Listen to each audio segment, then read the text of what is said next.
ये शरीफ खान साहब यहां बैठे हैं, इनकी 2 दुकानें नगर पालिका में लीज पर थी, उन दुकानों को सील कर दिया गया अर्जेंट में।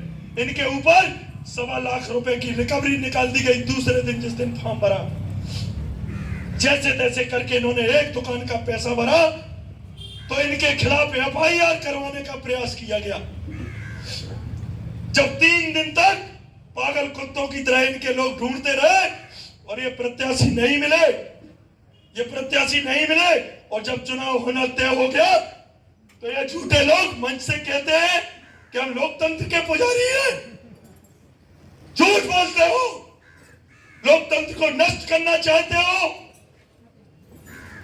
यदि ये लोग मिल जाते, इन लोगों को यदि उन लोगों के हाथ यदि ये लग जाते तो आपके बीच चुनाव नहीं होता प्यारे मित्रों, पूरे वार्ड निर्विरोध ये करा लेते। आज भी इनके ऊपर धमकी आ रही। इनको 35 लाख रुपए का ऑफर आ गया कि 35 लाख ले लो, समर्थन कर दो। क्या है ये? आप कल्पना करिए, इतनी निकृष्टता पर उतर आए ये लोग। मैं आपसे पूछना चाहता हूं, नगर के प्रबुद्ध लोगों के अंदर से आवाज आनी चाहिए। मैं आप कलेजे पर हाथ रख के कहिए, क्या ये दुष्टता आपको पसंद है? हम लोग उसी दिन से राजनीति करना बंद कर देंगे। हमें नहीं करना ऐसी राजनीति। लोग कहते हैं कि तुमने गलत किया, मिट्टी तेल की घटना हुई।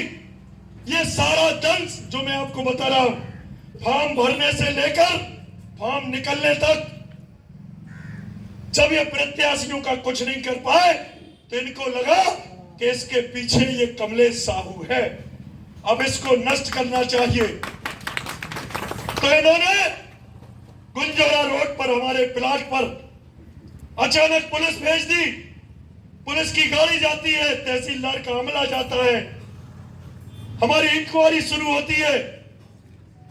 जैसे ही हमें पता चला, हम प्रचार कर रहे थे, जब हम पहुंचे, RI और सारे पटवारी और पूरा अमला था, पुलिस खड़ी थी, सशस्त्र पुलिस बल था। हमने उनको बताया कि हमारी रजिस्ट्री है, ये हमारा बेनामा है, ये बीमन खसरा की नकल है। ये हमारे पास एक वहां छोटा सा भट्टा लगा है। हम गलत की बात नहीं कर रहे, भट्टा लगा है, लेकिन वो अवैध नहीं है प्यारे मित्रों, उसका रजिस्ट्रेशन है, खुद के लिए लगाया हुआ भट्टा है। हमारी खुद की जमीन है, हमारी खुद की मिट्टी है। हम क्या ईंट नहीं बना सकते? खुद के लिए हम ईंट नहीं बना सकते? खुद के मकान के लिए हम ईंट नहीं बना सकते? उसके बावजूद भी हमने रजिस्ट्रेशन कराया उसका, वो रजिस्ट्रेशन है। हमारे पास उस प्लाट का डायवर्सन है। क्या चाहिए आपको? तहसीलदार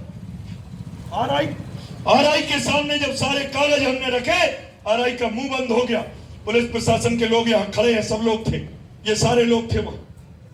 मैंने जब बताया तो उन्होंने कहा कि सब कुछ है। उनने तहसीलदार को या पता नहीं बंगले पे जहां भी फोन लगाया हो, वहीं से फोन लगाया और कहा कि साहब साहू जी के पास सब कुछ है, इन पे कोई कार्रवाई नहीं हो सकती। तो वहां से उन्होंने कहा कि खाली हाथ नहीं लौटना, केस बना के लौटना। प्यारे मित्रों, ये सारे कष्ट इस गढ़ाकोटा के अंदर जेल में पड़ रहे। उन्होंने कहा कि केस बना के आओ। तब RI ने हमसे कहा कि साहू जी हम मजबूर हैं, हमें केस बनवाना पड़ेगा। साहब खड़े, सामने की बात है, पुलिस के लोग खड़े थे, उन्होंने कहा कि केस बनाना पड़ेगा। मैंने कहा कि नहीं, हम केस बर्दाश्त नहीं करेंगे। हमारे बच्चों के ऊपर, हमारे पूरे परिवार के ऊपर झूठे केस बनाए गए। हम सारे परिवार के ऊपर झूठे केस सह रहे। पिछले 5 सालों में जब से मैं चुनाव लड़ा हूं, मेरे पूरे घर के ऊपर झूठे केस बने हैं, स्कूल में पढ़ने वाले बच्चों के ऊपर झूठे केस बने हैं, हमारे छोटे भाई, हमारे भाई के बेटे के ऊपर जो यहाँ पढ़ता ही नहीं, सागर में रहता है, उसके ऊपर झूठा केस बना। हम जबलपुर से जमानत कराए हुए हैं। क्यों? क्योंकि हम कांग्रेस पार्टी से चुनाव लड़े, क्योंकि हम आपके अन्याय का विरोध कर रहे हैं और आप फिर झूठा केस बनाओगे।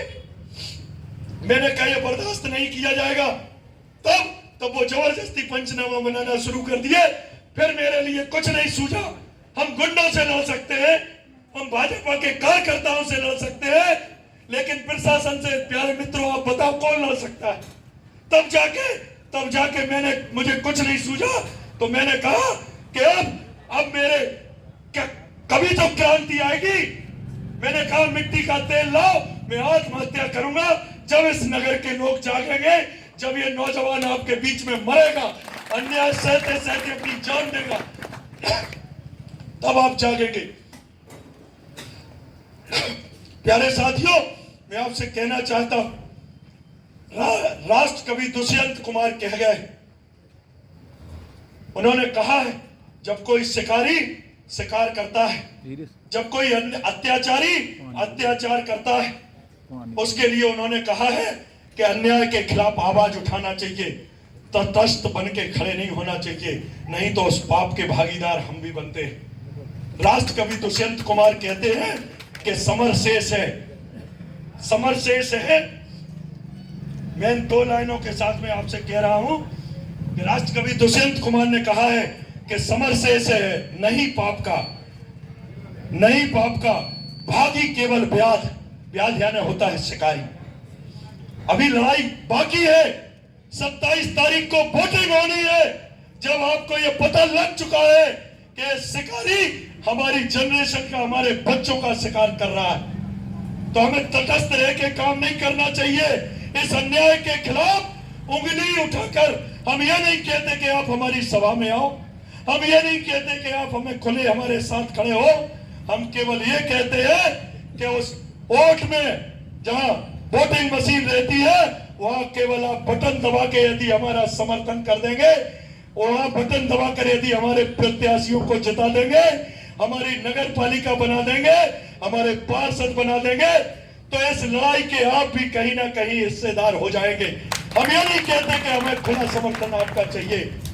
राष्ट्र कवि दुष्यंत कुमार ने कहा है कि समर शेष है नहीं पाप का, केवल बाकी व्याध, जो तटस्थ है समय लिखेगा उनका भी उपहास, समय करेगा उनका भी उपहास। प्यारे मित्रों, मैं आपसे निवेदन करना चाहता हूं, कोई इस गला कोटा का मजाक ना बना पाए, कोई इस गला कोटा का उपहास ना कर पाए, कोई इस गला कोटा की आगामी पीढ़ी का मजाक ना बना पाए।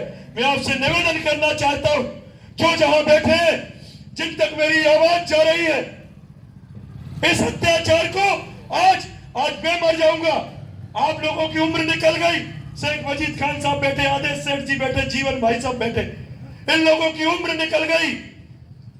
आज मैं 45 साल का हो गया, लड़ रहा हूं, लड़ूंगा, जब तक जान में जान है तब तक लड़ूंगा। प्यारे मित्रों, आप सबके लिए लड़ूंगा, लेकिन हमारी पीढ़ी के बारे में सोचिए, हमारे बच्चों के बारे में सोचिए, किसी को तो कभी ना कभी कुर्बानी देना होगी। जब मैंने मिट्टी तेल की जो घटना बताई, ऐसी स्थिति में मैं उस स्थिति में आ गया था जब भगत सिंह की आपने कहानी सुनी होगी। चंद्रशेखर आजाद के ग्रुप में जो लोग थे, उन्होंने कहा कि असेंबली में बम फोड़ना है, अंग्रेजों के खिलाफ आवाज बुलंद करनी है, सोई हुई जनता को जगाना है। कैसे इस देश का आवाम जगेगा, कैसे इस देश के लोग जगेंगे? तो सरदार भगत सिंह ने कहा, सुखदेव और राजगुरु ने कहा कि चंद्रशेखर आजाद से कहा कि हम जाएंगे असेंबली में बम फोड़ने, हम जाएंगे। तो चंद्रशेखर आजाद ने कहा कि बम फोड़ के और तुम लोग वापस निकल सकते हो, हम तुम्हें निकाल के लाएंगे, निकाल लाएंगे, चिंता मत करो।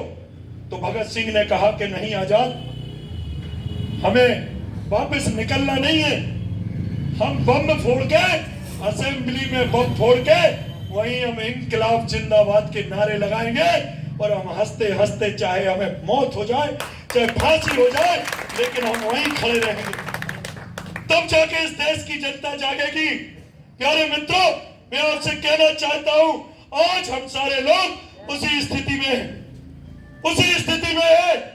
आज इन अंग्रेजों की औलादें जो आज हमारे ऊपर ये कब्जा किए हुए हैं, अभी नारा लगा रहे थे हमारे गोवर्धन भैया कि पहले लड़े थे गोरों से, अब लड़ेंगे चोरों से। इन लोगों ने हमारे ऊपर जो कब्जा करके रखा है, इसको समाप्त करने के लिए आप सबको हमारा साथ देने की आवश्यकता है।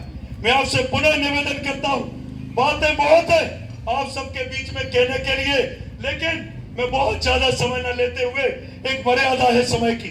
आज चुनाव प्रचार का अंतिम दिन है और इस अंतिम दिन में आपसे दोनों हाथ जोड़ के, आपके चरणों में प्रणाम करके, आपके चरणों में मस्तक रख के मैं निवेदन करने आया हूं। इन क्रांति वीरों के लिए, इन क्रांतिवीर साथियों के लिए जिन्होंने अपनी और अपने परिवार की जान हथेली पर रखकर इस आतताई से मुकाबला करने का प्रयास किया है, इनको बचाने की जवाबदारी आपकी है। ऐसे लोग बिरले होते, क्रांतिकारी जो थे उनका सहयोग करने के लिए नगर के, देश के लोगों ने अंदर ही अंदर कितनी मदद करते थे, वो मदद हम आपसे मांगने आए। हम आपसे ये कहने नहीं आए कि आप क्रांति करिए, आप हमारे साथ सड़कों पर आइए, केवल आप हमें वोट का सहयोग करिए। यदि आप वोट का सहयोग करेंगे और हमारी नगर पालिका बनेगी, हमारे पार्षद जीतेंगे, तो हम आपके चेहरों पर मुस्कुराहट देंगे, इस बात का मैं वादा करता हूं आपसे। यहाँ के नौजवानों के लिए रोजगार देंगे, इस बात का वादा करते हैं हम आपसे। इस नगर के लिए जो आप कहेंगे, मैंने घोषणा की है, उस घोषणा पत्र में भी लिखा है, किसी व्यक्ति को चाहे वो बड़ा हो चाहे छोटा हो, मोहल्ले के बाहर नहीं जाना पड़ेगा। एक एक वार्ड में नगर पालिका के सुविधा केंद्र खोले जाएंगे, वहां हमारा पार्षद भी बैठेगा और वहां नगर पालिका के कर्मचारी भी बैठेंगे। नो ड्यूज से लेकर टैक्स भरने तक की व्यवस्था आपकी मोहल्ले में ही की जाएगी, आपको नगर पालिका जाने की जरूरत नहीं पड़ेगी। तब हम मानेंगे कि हमने अच्छा प्रशासन दिया है, नगर पालिका अच्छी बना के दी। मैं आपसे प्रार्थना करता हूं और अपनी बात को विराम देता हूं।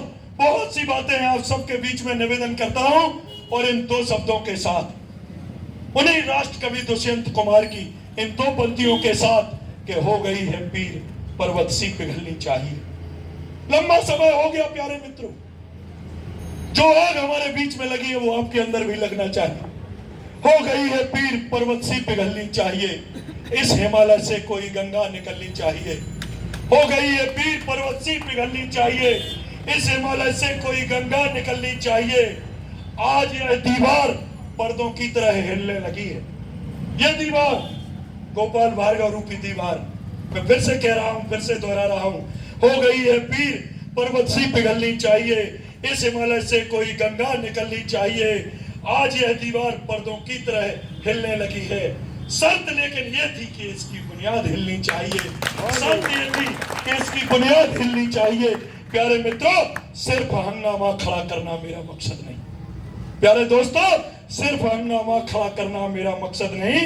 मेरी कोशिश है कि हर हाल में इस क्षेत्र की सूरत बदलनी चाहिए, हर हाल में इस क्षेत्र की सूरत बदलनी चाहिए।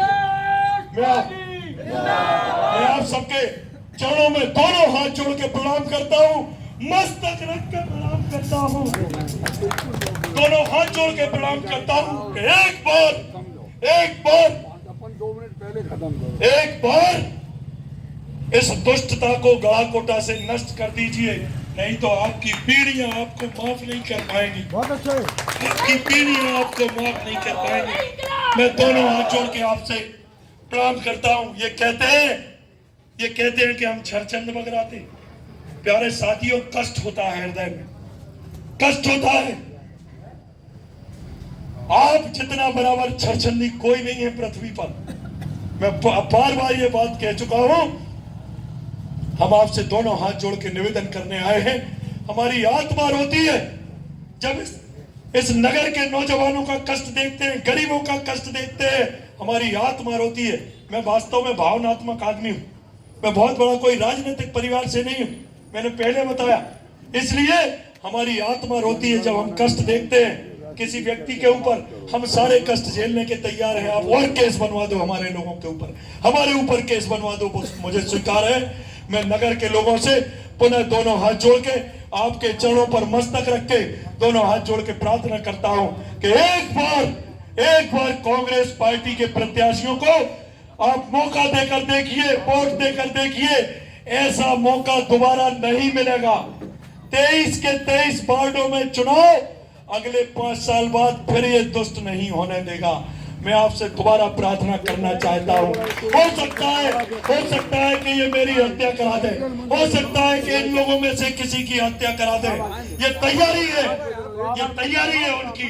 मैं आपसे निवेदन करना चाहता हूँ कि आप अपनी वोट की ताकत दिखाइए और इन क्रांति वीरों के लिए, इन क्रांतिकारी साथियों के लिए ताकत दीजिए।